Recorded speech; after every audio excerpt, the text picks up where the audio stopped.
എബിടോക്സ് മലയാളത്തിന്റെ പുതിയൊരു വീഡിയോയിലേക്ക് സ്വാഗതം.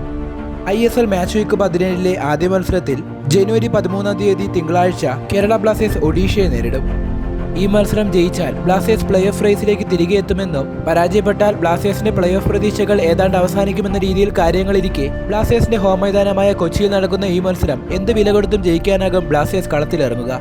ഇരു ടീമുകളും ഇതുവരെ സീസണിൽ 15 മത്സരങ്ങൾ പൂർത്തിയാക്കുമ്പോൾ പോയിന്റ് പട്ടികയിൽ 21 പോയിന്റുമായി ഒഡീഷ 7ാം സ്ഥാനത്തും 17 പോയിന്റുകളുമായി ബ്ലാസ്റ്റേഴ്സ് 9ാം സ്ഥാനത്തുമാണ്. ടീം ന്യൂസിലേക്ക് വരുമ്പോൾ കഴിഞ്ഞ മത്സരത്തിൽ സീസണിലെ 4ാം യെല്ലോ കാർഡ് കണ്ട ഒഡീഷ താരങ്ങളായ ഹൂഗോ ബോമസ്, പ്യൂട്ടിയ, ബ്ലാസ്റ്റേഴ്സ് താരം ഡാനിഷ് ഫറൂഖ് എന്നിവർ ഈ മത്സരത്തിനുണ്ടാകില്ല.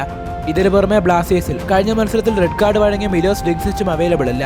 പരുക്കുമാറി ഹേസൂസ് ഹിബിനസ്, വിപിൻ മോഹനൻ എന്നിവർ തിരികെ എത്തിയിട്ടുണ്ടെങ്കിലും ഞായറാഴ്ച നടക്കുന്ന ട്രെയിനിങ് സെഷന് ശേഷം മാത്രമേ ബ്ലാസ്റ്റേഴ്സ് ഇക്കാര്യത്തിൽ തീരുമാനമെടുക്കൂ. ഇവർ ഉണ്ടെങ്കിൽ തന്നെ സ്റ്റാർട്ട് ചെയ്യാനുള്ള സാധ്യതകൾ കുറവാണ്.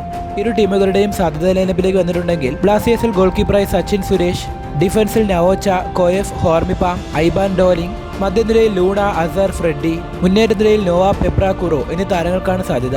ഒരുപക്ഷെ ഇപ്പറഞ്ഞ ലൈനപ്പിൽ അസറിന് പകരം പ്രീതം കോട്ടാലിനെ ഡിഫൻസിലേക്ക് കൊണ്ടുവന്ന് കോയഫിനെ ഡിഫൻസീവ് മിഡായി കളിപ്പിച്ചേക്കാം.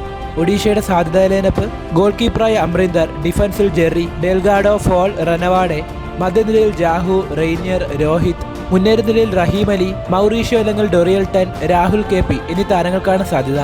പ്ലേ ഓഫിനായി പോരാടുന്ന നിലവിൽ ടോപ്പ് 6 പുറത്തുള്ള ഇരു ടീമുകൾക്കും വളരെ നിർണായകമായ മത്സരമാണിത്, പ്രത്യേകിച്ച് ബ്ലാസ്റ്റേഴ്സിന്. അതുകൊണ്ട് തന്നെ ഒരു വാശിയേറിയ മത്സരം തന്നെ പ്രതീക്ഷിക്കാം. ഈ മത്സരത്തെ പറ്റിയുള്ള നിങ്ങളുടെ അഭിപ്രായങ്ങൾ കമന്റ് അറിയിക്കുക. വീഡിയോ ഇഷ്ടപ്പെട്ടാൽ ലൈക്ക് ചെയ്യുക. ഒപ്പം ചാനൽ സബ്സ്ക്രൈബ് ചെയ്യുക.